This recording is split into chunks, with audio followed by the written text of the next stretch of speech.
Boa noite, bem-vindos a mais um Evangelho no Lar Espírita. Hoje, com Livros da Codificação, a gente segue os estudos do Livro dos Espíritos e hoje o tema que foi deixado é o perigo da fortuna. Poderia ser no plural, né? Os perigos da fortuna. Essa reflexão, né, e esse tema foi tirado do Livro dos Espíritos, né, do capítulo 2, Penas e Gozos Terrestres, penas e gozos futuros, expiação e arrependimento. Né? Então, hoje, a gente prossegue aí nos estudos, né, do quarto livro, né, que tem essa divisão, como eu já havia explicado, né, do Livro dos Espíritos. E questão número 1001 e 1002. Vamos agradecer a Deus a oportunidade de estarmos aqui mais essa noite. Pedir ao nosso querido médico dos pobres, Dr. Bezerra de Menezes, que possa levar todas as bênçãos, todas as energias de cura por aqueles que sofrem, aqueles que estão passando por um pós-cirúrgico, como a minha amiga Nelcina. Que o amor de Cristo penetre em todos nós. Que a caridade se torne um elemento fundamental no nosso processo de recuperação e de melhoria íntima. Que os nossos queridos amigos do mundo espiritual possam realizar a fluidificação das águas e a limpeza dos ambientes, retirando as energias inferiores dos nossos lares, hospitais, escolas, penitenciárias, asilos, orfanatos. Que assim seja. Uma boa noite a todos. Questão de número 1001.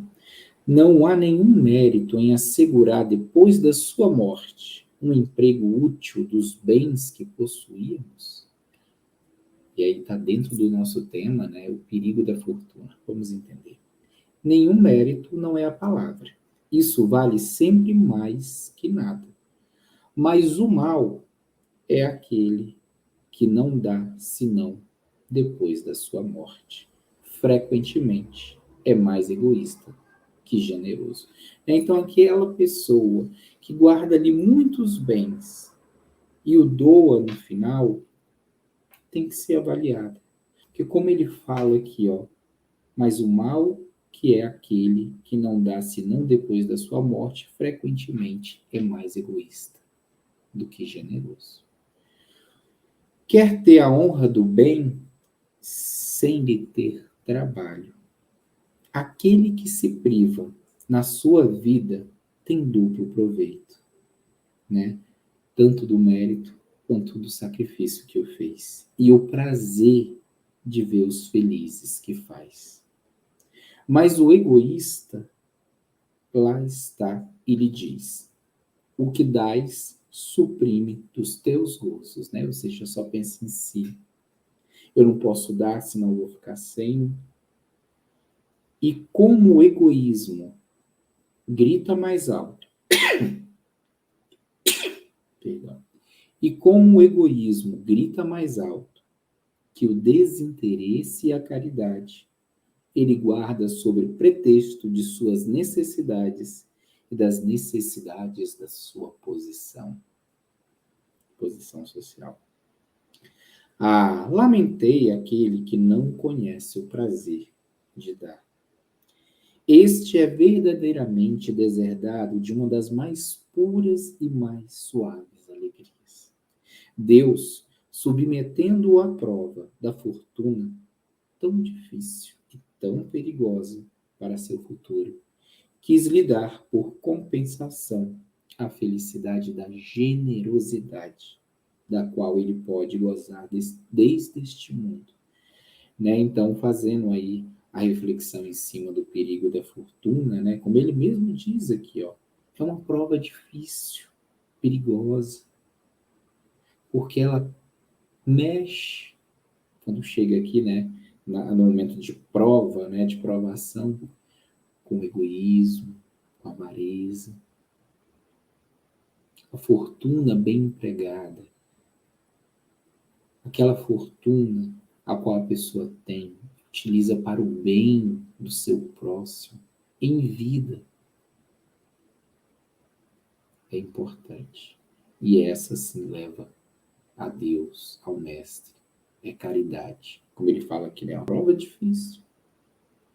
Mas se ele consegue sair com êxito, ainda nessa existência, já desde esse mundo, ele pode gozar da felicidade. 1002. O que deve fazer aquele que na hora da morte reconhece suas faltas, mas não tem tempo para repará-las? Arrepender-se basta nesse caso? O arrependimento apressa a sua reabilitação, né? Como a gente viu, é o primeiro passo, mas não absolve, porque é preciso expiar e, consequentemente, reparar, fazer o bem àquele que se fez o mal.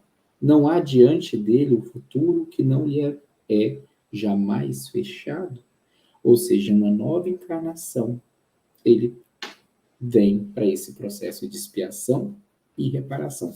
Se já nessa vida ele já se arrepende, como eu falei, é o primeiro passo. Na outra é o expiar, que consiste nos sofrimentos físicos e morais, e depois o terceiro passo, né, que nós temos é a reabilitação, que seria aí a reparação, que é fazer o bem àquele que se fez o mal. Na questão de 1001, ele pede para rever a questão de número 814. Então, vamos dar uma olhadinha aqui. Deixa eu correr aqui atrás dela. 814.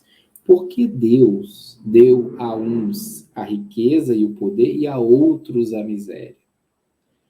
Para os provar, cada um de maneira diferente. Aliás, o sabeis, essas provas foram os próprios espíritos que as escolheram e frequentemente nelas sucumbem, caem.